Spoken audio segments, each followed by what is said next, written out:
दोनों बड़े हो चुके थे और दोनों की शादी का दिन भी आ गया। लेकिन रामदीन की पत्नी कुंती को ये रिश्ता बिल्कुल भी पसंद नहीं था। अरे, कहाँ मेरा पढ़ा लिखा बेटा और कहाँ वो गांव की गवार। लोग क्या कहेंगे। मुझे लोगों की परवाह नहीं है। मैंने एक बार अपनी जुबान दे दी तो अब मैं उससे पीछे नहीं हटूंगा। कुंती देवी की तरह आकाश को भी सोनम पसंद नहीं थी, लेकिन इन सब कश्मकश के बीच आखिरकार दोनों की शादी हुई जाती है। अपने सुहागरात वाले दिन जब सोनम आकाश को दूध का गिलास देती है तो वो उसे गुस्से में फेंक देता है और कहता है, देखो, मुझे तुम में कोई इंटरेस्ट नहीं है। जबरदस्ती शादी हुई है हमारी। मेरे पापा ने जो गलती की है उसे मैं नहीं मानता। मेरी ऑलरेडी एक गर्लफ्रेंड है, करिश्मा। तो फिर तुमने मुझसे शादी क्यों की? अब मैं कैसे इस रिश्ते में रहूंगी जहाँ मेरा पति मेरे साथ ही नहीं है। जैसे मैंने तुमसे न चाहते हुए भी शादी की, वैसे ही तुम भी अब इस रिश्ते में मजबूरी में रहो। अगले दिन सुबह जल्दी उठकर सोनम घर का सारा काम कर लेती है और फिर नाश्ता बनाकर अपनी सासू माँ से कहती है, माँ जी आ जाइए, नाश्ता तैयार है। चुप कर गरीब की बेटी, न जाने कहाँ से हमारे पल्ले पड़ गई। वो तो किस्मत अच्छी थी तेरी जो हमारे घर बहू बनकर आ गई। माँ जी, मुझसे ऐसी क्या गलती हो गई जो आप मुझसे इस तरह से बात कर रही हैं? क्या गरीब होना पाप है? नहीं बहू, ऐसा नहीं सोचते। भले ही ये दोनों आज तेरी कदर नहीं करते, लेकिन मैं जानता हूँ एक दिन इन दोनों को अपनी गलती का एहसास जरूर होगा। आकाश और कुंती देवी सोनम के साथ अच्छा व्यवहार नहीं करते थे। वो बात बात पर उसे सुनाया करते थे। ऐसे ही कुछ दिन बीत गए और एक रोज आकाश अपनी गर्लफ्रेंड से शादी कर उसे घर ले आया।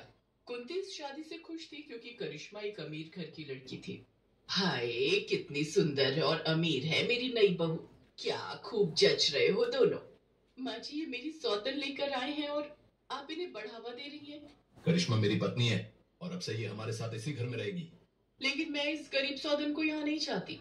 अरे, अब वही होगा जो मेरी नई बहू कहेगी और अपने बच्चे की खुशी के आगे मैं किसी की एक ना सुनूंगी। हाँ, उन सब के बीच बहुत कहासुनी होती है और आखिर में कुंती सोनम को घर से निकाल देती है।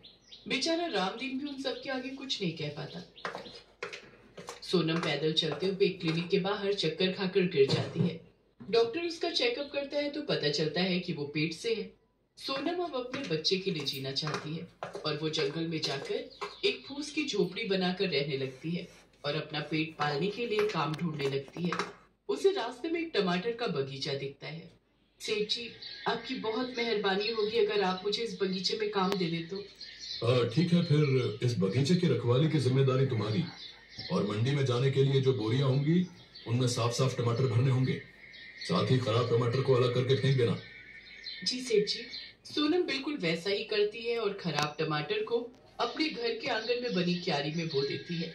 अगर टमाटर उगाए तो मैं उससे टमाटर के पराठे बनाकर बेचूंगी, जिससे मेरा कमाई का जरिया शुरू होगा।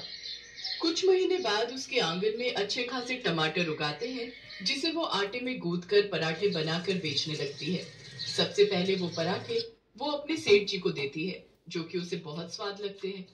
सेठ जी सोनम के काम से बहुत खुश थे।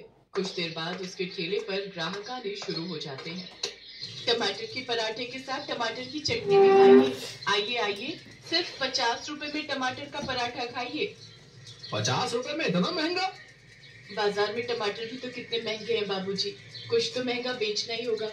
लेकिन मैं दावे के साथ कहती हूँ कि आप एक बार मेरे हाथ के टमाटर के पराठे और चटनी खाएंगे तो बार बार यहाँ आएंगे। ठीक है, लगा लो फिर एक प्लेट।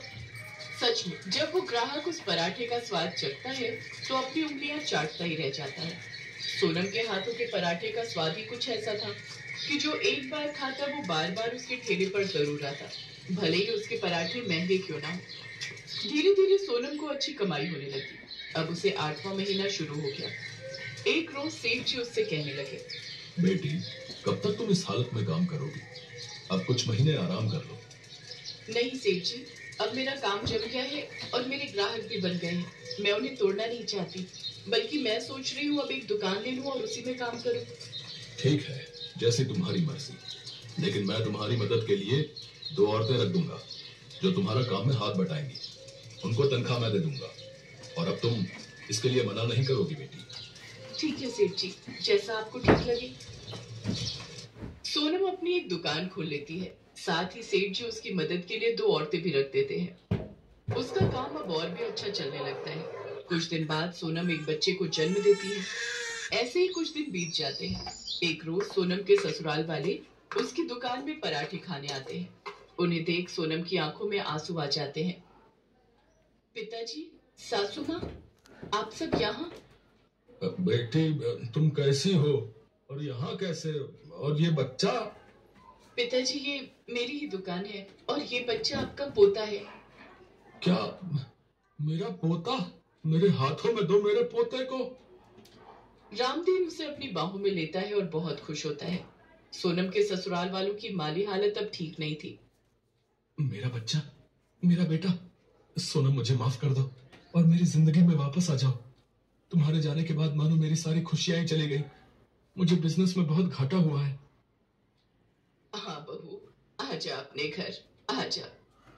क्यों माँ जी, आपने तो मुझे अपनी समीर बहू के लिए घर से निकाल दिया था, तो फिर मैं अब आप सबकी जिंदगी में लौट कर क्यों आऊं? अब मुझे किसी के सहारे की जरूरत नहीं। मैं खुद अपने पैरों पर खड़ी हूँ और अपने बेटे के सहारे अपनी जिंदगी काट लूंगी। पिताजी, आपको जब भी मेरी जरूरत होगी या अपने पोते से मिलना होगा तो आप मुझे कह दीजिएगा।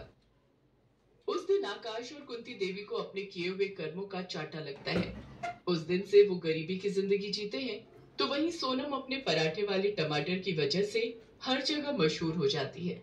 अब वो अपने बच्चे का पालन पोषण खुद करती है। कुछ महीनों बाद उसकी जिंदगी में गौरव नाम का लड़का आता है, जिसके साथ वो खुशी खुशी रहने लगती है।